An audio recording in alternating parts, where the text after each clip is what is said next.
जय श्री राम भाइयों। एक रात दशरथ जी आईने के सामने खड़े हुए तो उन्होंने देखा उनके साइड के जो हैं बाल सफ़ेद होने लगे।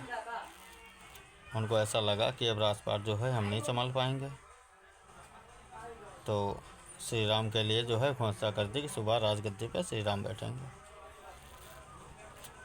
उधर कैकेयी के पास मंदोदरी पहुंच गई। उसने जो है कान में फूंक दी दुनिया भर की बात कि भरत का क्या होगा, कौशल्या का लड़का है राम, और तुम्हारे बच्चे का क्या होगा। हालांकि कैकेयी माता बहुत ज़्यादा प्यार करती थी राम से, लेकिन लोग कहते हैं ना कि हर चीज़ का इलाज है, ना किसी ने कान में किसी के बुराई भर दी, उसका कोई इलाज नहीं। सुबह होते होते जो है प्लान चेंज हो गया। श्री राम को वनवास मिल गया 14 साल का।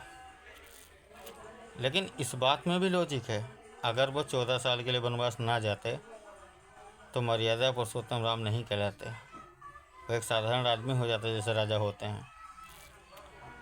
माता पिता का आदेश था तो एक बार भी कोई टिप्पणी नहीं करी कि हमारे लिए ऐलान हुआ था, हमें राजा बनना था और आपने जो है सुबह होते प्लान बदल दिया, वनवास कर दिया हमें। लेकिन वो बिल्कुल भी नहीं आ रहे, चले गए भाई वनवास। अब एक राजा आदमी जो बिना चप्पल के, बिना किसी व्यवस्थाओं के, ना कोई खाने पीने की जगह, ना कुछ, 14 साल काटे उन्होंने। कितनी तकलीफ़ हुई होगी। 14 दिन हमें आपको कहीं भेज दिया जाए ऐसी जगह तो रुक नहीं पाओगे। लेकिन वही 14 साल काटने के बाद जब वो आए, कितनी मेहनत करी होगी। तो आने के बाद वो मर्यादा पुरुषोत्तम राम हो गए, भगवान हो गया उस 14 साल के पीरियड में ही। और फिर आजकल का तो कलयुग चल रहा है, यहाँ तो आदमी अगर 6 महीने डट जाए दुनिया भर से मतलब ही ख़त्म कर दे। सिर्फ अपने आप में फोकस डाल के लग जाए, पैसा नहीं है लोन लो, आदमी जानकारी लो कौन सा काम करना चाहिए कौन सा नहीं करना चाहिए। और सबसे बड़ा तो अपने अंदर का माइंड ही है, ये खुद ही बताएगा क्या करना क्या नहीं करना है। तो जब भगवान ने इतनी सारी मेहनत करी, इतनी कष्ट उठाए, तब वो राजा बन पाए, मर्यादा पुरुषोत्तम बन पाए। तो हम आप ऐसे बिना कुछ करे कैसे बन पाएंगे। तो जब भी तकलीफ़ आए, जब भी कोई परेशानी आए तो बिल्कुल ना डरो, डट के सामने करो, क्योंकि दुख अगर है तो इसके आगे सुख 100% आएगा।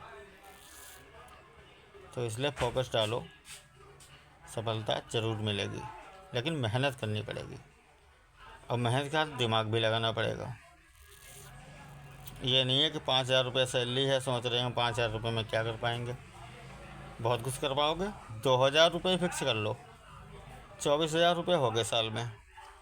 3-4 साल का टारगेट लगा लो, 60-70 हज़ार रुपये हो गए आपके पास। 60-70 हज़ार डालो बैंक में, एक छोटी गाड़ी फाइनेंस कराओ, महीने में 2-4-5 हज़ार गाड़ी भी देगी आपको। प्लस आप जॉब कर ही रहे हो, उसका भी पैसा आ रहा है। सेविंग जो बहुत ज़रूरी है, 2,000 महीने में अलग से बचाते रहो, उसी में काम को उसको बढ़ाते रहो। लेकिन ये सब जो है गोल आपको अपने आप ही बनाना पड़ेगा, राय भी नहीं लेनी। ये माइंड जो है, इसमें जितना सोचोगे ये सारी व्यवस्थाएं कराएगा, कहाँ से पैसा आएगा कहाँ से नहीं आएगा। अब घर बैठ के लोगों की बातें सुन के खाली कुछ करना है नहीं तो कहाँ से कुछ हो पाओगे। हमने बहुत से ऐसे लोग देखे, रिलायंस पे अंबानी का ही सीन देख लो, कुछ ना होने के बावजूद भी उन्होंने शर्म नहीं की, परिश्रम किया। आज के टाइम में भारत के सबसे बड़े वो पैसे वाले हैं, कुछ ना होने के बावजूद भी। तो रिस्क तो लेनी ही पड़ेगी, ज़िंदगी ख़त्म तो वैसे भी है, एक मौका और दो, रिस्क लो। और जो जिसने रिस्क ली वो सक्सेस तो हुआ ही हुआ है 90%। तो जब भगवान को नहीं बख्शा है, भगवान भी परेशानी उठाने के बाद ही जो है सुख में आ पाए, तो हम आप हंसते हंसते कैसे सक्सेस हो जाएंगे। मेहनत से कभी ना डरो, डरते रहो। दुख के बाद जो है सुख तो आना ही आना है। समझो भगवान परीक्षा ले रहा है हमारी। डट जाओ, जिस काम में डट जाओ, बिल्कुल घुस जाओ उसमें। दुनिया भर से 6 महीने सिर्फ कोई बिजनेस करो, घुस जाओ उसमें, किसी से कोई मतलब नहीं, प्यार से बात करो, अच्छा व्यवहार करो, और 6 महीने तक दुकान से कोई पैसा निकालो ना बिजनेस से। उतनी 6 महीने की सेविंग पहले से ही घर से रख दो कि जो भी साग सब्जी, जो भी घर का खर्चा है वो आप लोग चलाओ, 6 महीने तक हमें डिस्टर्ब ना करो। 6 महीने में कोई बिजनेस करोगे आप, 2 महीने तो चलेगा नहीं और 4 महीने तो चलेगा, उस 6 महीने में ही आपकी प्रोग्रेस चालू हो जाएगी। और जिनकी सोच ऐसी है कि हम 300 रुपये कमाते हैं हम क्या कर पाएंगे, तो मतलब उनके पास दिमाग ही नहीं है, वो वाकई ज़िंदगी भर यही करेंगे और कुछ नहीं कर पाएंगे।